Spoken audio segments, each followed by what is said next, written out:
Hello, everyone. My name is Steven, and I am the campus staff at Cornell University. I am the host of this episode's extra credit class, and particularly, I want to be able to guide you and give you some biblical advice around the issue of burnout, particularly and specifically around God's advice around Sabbath. Now, I think that for many of us, burnout is something that's very real. I remember when I came to Cornell University and I was told that there's a culture of how after a year of being on leadership for a student team, the people the next year would just almost completely disengage from the fellowship. The cause was because they had done so much and that they just needed time off. Unfortunately, this also meant maybe time off from the fellowship and sometimes time off from God. And unfortunately, I think this is actually a very pervasive problem for our culture as well. There have been news articles about how our generation has been one that's marked by burnout, feeling like we always have something to do. We couldn't even take a lunch break, according to one New York Times article, because we would be afraid that we would be seen as failures, as slackers. And so we wanted to prove ourselves. And it feels like it doesn't let up. And that leads to people feeling exhausted mentally, emotionally, and physically. Now, I think there is something else about the issue of burnout. And that is that this is not a particularly unique case to our generation. Hundreds of years have gone throughout human history where we have struggled in order to survive. Why should you take a day off from your farm if that means that your crops might not grow for the next year and that you might be starving? Or if you take a day off and not build a fence or build your wall, that means people can come and raid you. It doesn't seem to make sense to take a chance to stop and to rest when your survival and your livelihood depends on it. And yet, it is exactly what God calls us to do. I believe that once we learn and lean into what God has to say about burnout and about Sabbath, that it will lead to actually something quite extraordinary.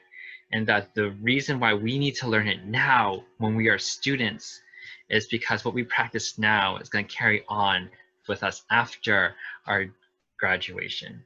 And indeed, after, in fact, how we live out our workplace lives, and will challenge whether we will continue this tradition of being the next generation that burns out and gets stressed, or if we can be the ones who are different and begin to be God's light that says, it's okay, I know who I am, and I know who holds the world together. So here is our session about Sabbath and how it interacts in today's generation where burning out is all too common. So I want to start off by a story. When I first came to Cornell University, I was told that the culture of the leadership team was such that after a year on leadership, the former leaders would then kind of take a break. And unfortunately, very often this meant taking a break from not only leading anything, but also from the fellowship. And this isn't a unique case, I think, just to my chapter at Cornell when I first came. I think for a lot of schools with leadership teams, you have faced this. People feeling, I was working too much as a small group leader or as a exec leader, a servant leader team. I can't deal with that for another year. I'm gonna get off. And unfortunately, I believe that we were not designed to work like this. Serving God, it should not be marked with one of complete exhaustion and to just leave. I believe that there is indeed another way, another road that God is inviting us to take, one that does not result in falling in complete exhaustion on our face. This leads back to God's call for Sabbath. And in order for us to begin to even understand what it means to practice it, I feel it's very important to call and to make sure we know the story, God's story behind it. In our session together, what I'm going to go through is a biblical overview of Sabbath, what it means in the entire history of the Bible, how to put the wisdom of it into practice for us in our day and age, and as well as to leave you with some advice and pastoral words as you begin to practice this and to leave a culture of burnout into one of rest and renewal. So, as I mentioned, the Sabbath, keeping the day holy, is mentioned in the Ten Commandments. Now, what's interesting is that in the Ten Commandments, it's actually not listed just once. The Ten Commandments were listed twice. And in what you may not know is that in both times that it's listed, God actually gives a little explanation for why it's there, and he doesn't give the same explanation twice. Now, here, the first explanation that God gives is that it calls back to the fact that when God created the world, he rested on the seventh day. And the significance of that is calling that when God created the world, he would say, then came day and evening, day and evening. But on the seventh day, God rested. And it doesn't say that there was another day and evening. And so it almost insinuates that that's the day when God completed everything. Everything was as it meant and should be. And that is the day that we are also living in now. And so it symbolizes completeness and wholeness as it was meant to be. And so it begins to say that there is a world and communicate which God created that is fully good. Now, when the Ten Commandments list the Sabbath day again, another reason is made. It's the Bible says that, remember that you Israelites, when you receive this command, you were once slaves in Egypt.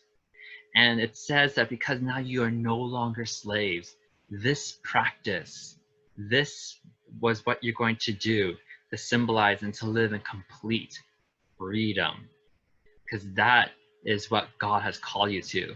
And you can imagine, it must be hard for Israelites who had the habit of being in slavery, who worked day after day after day, now told, hey, I'm going to we're supposed to just stop?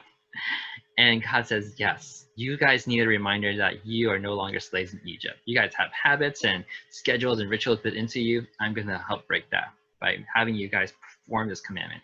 And so we see that this command to have a Sabbath come from two sources. One is to live in the reminding of ourselves of the world that God's created and his intention for us, that we don't have to, world is not one of toil, and also it reminds us that he has set us free. However, the Israelites even then failed to live up for the full meaning of the Sabbath. Indeed, they sin. God later on says that one of the reasons why he's bringing Babylon to take them away into exile is because they have failed to take a Sabbath. They have failed to give themselves and their animals and their land rest, and they even enslaved others, even though they were once slaves in Egypt. And so what happens is that they are taken into exile and become slaves to other nations once again. But then Jesus himself comes, and Jesus proclaims that he is the Lord of the Sabbath, and that because he is Lord of the Sabbath, he has come to bring the ultimate rest.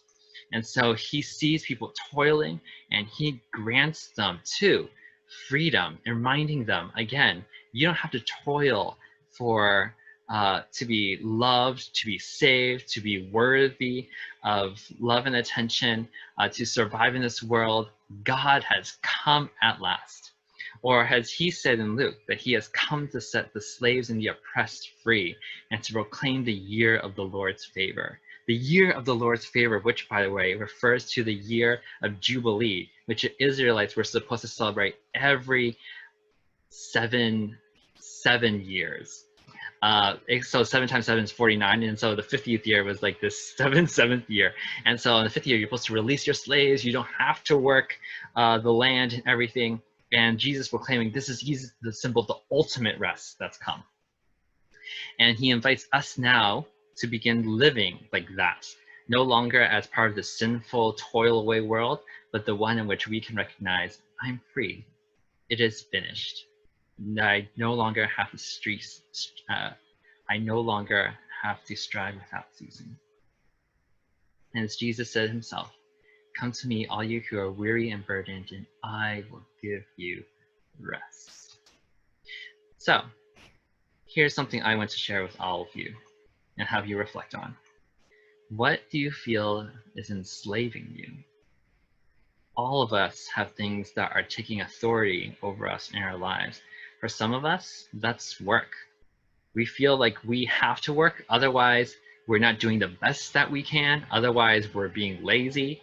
Others are told that we are have to prove our worth, that if you are productive and hard, then you are worthy of being where you are now. For others, you want to make a good impression to your family and friends and to your teachers. For others of you, working really hard can mean security. It means that it's your only means by which you can improve your future and your money. For others of you, you just want to work hard because that's the kind of person you are. Get it done. You're perfectionistic and you want to get it. All these things claim authority over our lives, and it's not what God called us to do or to live by. And so which of these are enslaving you? Here's the other question. Will you entrust your schedule and your time to Jesus? Because I can tell you that even after naming it, some people may not feel comfortable enough to let Jesus, to hand things over to Jesus. And so will you entrust your schedule and your time, all these things to Jesus, and let him know that he has accomplished it all, is generous, is looking after you, and it's okay to let go of the steering wheel. You can pause now and take time to reflect that. The next question then becomes, how do we practice this? And so here is what some advice I have for you who want to begin practicing living in a taste of the future of rest and abundance rather than in the present world of toil and slavery. This is part of the 4 R's, which is a resource we have in our Rec Week program. And so the 4 R's is to rest, restore, resist, and to repeat. How we begin to practice good Sabbath is by finding categories for each of these sections. And so if you don't have your notebook or anything to write on, I encourage you to get a piece of paper and to just draw this graph for yourself and these categories down. And I will in a moment explain what each of the rest, restore, and resist categories are. And then I want you for yourself to mark up in these graphs what's going to look like for you to practice Sabbath rest. So you got to pause the video and go get it. And I'm going to keep going and assume that you have continued. All right, so the first category you're going to want to write is to rest. When will you sleep, for example, is a question to do that. What can you do now to protect that time? I know that as college students, we feel like that we're young and that we don't have to perhaps live by our parents' rules, and we can stay up late, at least for some of us who go to residential campuses. I know some of you, like seniors or juniors, might feel like, oh, I cannot like that anymore. I'm not young anymore. But I also know that for some of us, even though even though we say that I'm going to get rest, we're still sleeping at 11 a.m. in the morning. Friends, that is not quite the way to spend a day that's ready for you. Rest and sleep is important because I can testify for myself that if I don't get enough rest, it'll be hard for me to love others than to love God. I become impatient, I become grumpy, I become unable to use my energy both emotionally and mentally to listen and have hard and be patient in those conversations. It becomes hard to love when I don't have enough rest and hard for me to pay attention to God. So how will you protect your sleep and rest? And I want to, on the bottom, there are questions here that may help you debrief each and every time and notice perhaps patterns. How have you been sleeping? What needs to change? Even if you think, oh yeah, I get hours out of sleep. I sleep at maybe 4 a.m. and I wake up at noon the next day. You might need to change that. So figure it for yourself. How are you going to rest well? The next is restore. And so this category asks, what makes you feel alive? What connects you to God, yourself, and others? And what can you do to protect that time? I know that when I want to practice Sabbath, some of the things that I love to do is to write or to create something new.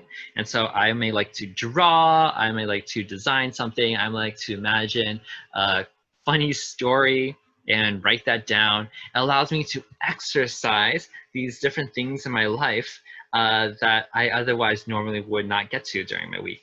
And it brings me joy to do it. For some of you, perhaps it's creating or writing.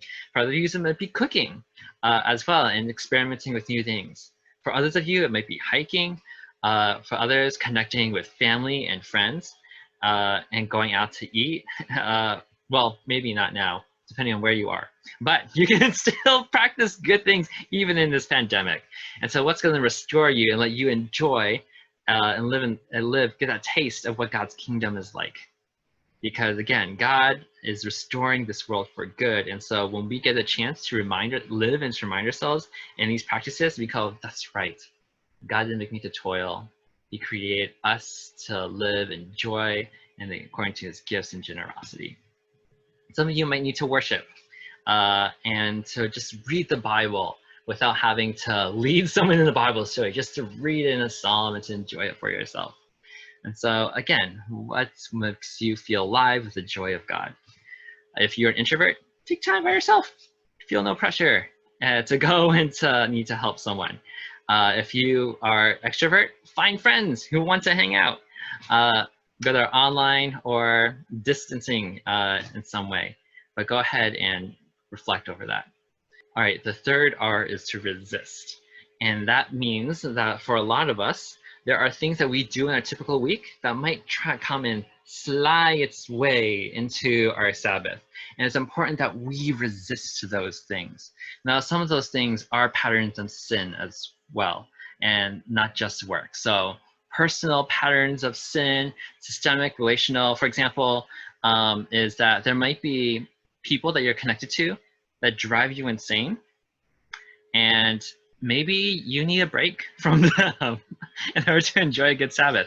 For some of you, systemic patterns of work could be that you get Facebook, or if you don't use Facebook, Instagram notifications, and it makes you tense because you may wonder, who's reaching out to me? How many likes do I have now?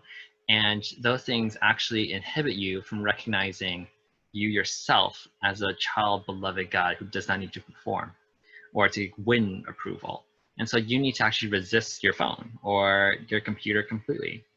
What are the things that you need to avoid that's gonna come and disrupt your time in restoring and enjoying what God has with you? And again, just learn to repeat this. This is a practice in the same way that you are part of athletic team and you need to practice something. This takes time, but I believe and I have experienced that once you begin to repeat this over and over again, you'll begin to find yourself strong, well, and healthy in the practice of Sabbath, and that how you think and your walk with God begins to be transformed as well.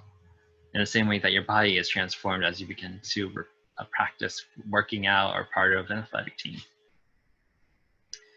Now, I do want to also say that as part of one of the things you may want to do is that you may also need to reflect as well. And that could be part of the category of restore. For some of you, you may have a really intense conversation, or you may be reading articles about the news that affects your community or yourself, and that is bearing you down. You actually need a time to be able to restore by walking through those things and thinking, what am I feeling? Why do I feel those things? What does it reveal that I value and care about a lot? And finally, Jesus, I need to surrender these things to you because you are ultimately the one that can change and to control these things. And I release these things into your hands until I come again into my work and community next week. And trusting those things to Jesus, reflecting over those things is a helpful way to releasing built up tension and hurt. Some of you may need help and talk to other people in order to get through that. So I just want to say that as a word to add to your restorative piece. All right, and finally, some last pastoral words that I want to give to all of you who maybe begin practicing this for the first time, or maybe you've heard about it but haven't quite taken it seriously and now you totally want to. Here's what I want to share with all of you. For some of you, you maybe feel like you're doing this, and you may feel like, oh man, but Stephen, there are seasons where I get really, really busy. Like I have projects coming up, 2 finals on that same week, and like my parents need me to do something. Like, how am I supposed to live that? And I want to say, yeah, those are hard.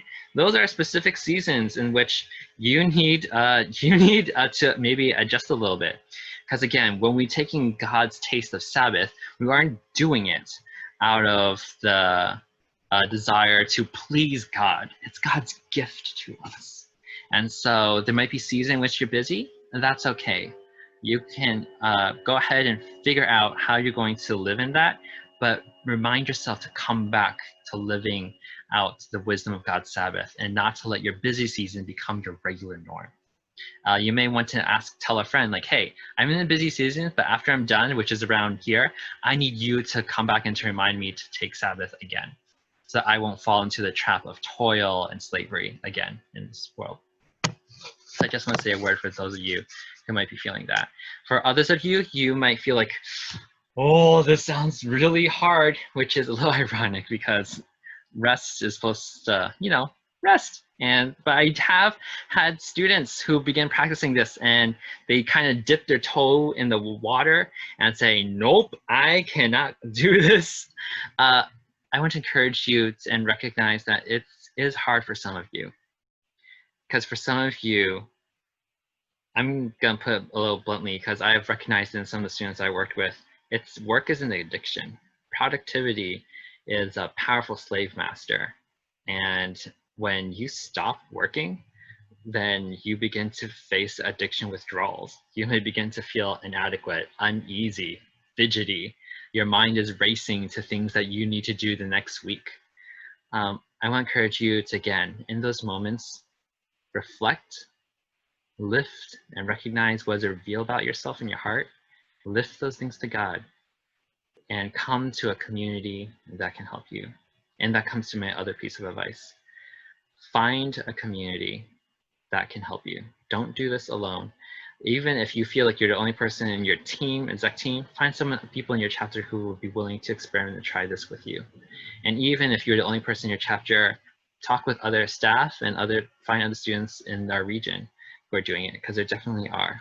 Don't go through this alone, because a community is helpful to strengthen that new normal of being in Jesus' joy. Finally, I want to share a quick story with you.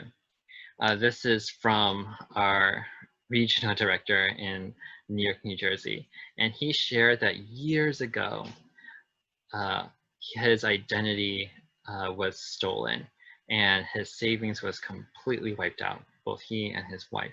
And they had 2 toddlers and they were wondering, what are we going to do? And a wise friend suggested to him that he should go have a day alone with God. And it sounded outlandish to him. Like, did this guy understood that like kids aren't able to care for themselves and there are police reports to file and banks to argue with and groceries to figure out? His friend's recommendation came again. It says, take a day off with God. When you feel you're least able to take a day to rest and be alone with God, that's when you need him the most. And so he did. He took the day alone with God.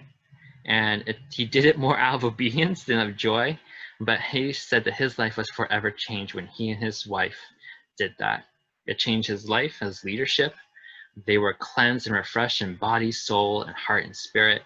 And they sensed God's closeness in that moment of crazy situation circumstances. Their problems and their urgency of things didn't go away, for sure. But they were able to handle them a bit with a little less fear, a little less shame, a little less anger and guilt and anxiety, and with a lot more faith, hope, and love. That, my friends, is what the power of setting aside a time as sacred to be with God so that you can be filled with God.